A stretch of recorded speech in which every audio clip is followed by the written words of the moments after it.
Hey my love, we're making mandazis today in the village, so you can trust me, the batch is huge. Anyway, I don't really want to give you the details of this video because you can clearly see it. I will remember to attach all the ingredients and anything that I used in the description box below. But meanwhile, feel free to ask me anything concerning these mandazis because they are just the best I have made in a long time. And now that I'm not having carbs or sugar anymore, this is my small little way of feeling like I'm still enjoying all the goodies I used to love. I love my mandazis with lime. It just makes them last longer if you want them to be preserved or some sort, and also adds a nice flavor with a tingling, tangy texture. Not texture, tangy taste. You get what I mean? Yes. So when I mixed my dough, I had it rest until the next day when I had to wake up very early in the morning before everyone else is up for me to make the mandazis. I have to say though, I always love making food and watching people enjoy it. That is like my greatest pleasure and my greatest joy. And I don't know if that is the same case to everyone that loves cooking. We love watching you eat, watching you enjoy it, and just having the small words here and there. This is the best I've had. This is what I wanted. No.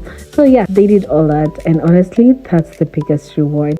Did I say they were beautiful? Did I say they were tasty? I cannot help but miss them when I'm watching this video and doing this voiceover. So you save this video, try this recipe. Let me know any question you have in the comment section. Also, we are currently trying to lose weight and doing the no sugar, no carb challenge. So if that is your kind of style, stick around, subscribe, like, share, comment. Let me know how has the weight loss journey been for you, because for me, I just lost 5 kgs in the last month, and that is honestly a reward amazing. So thank you so much for watching. I love you, and I'll see you on the next one.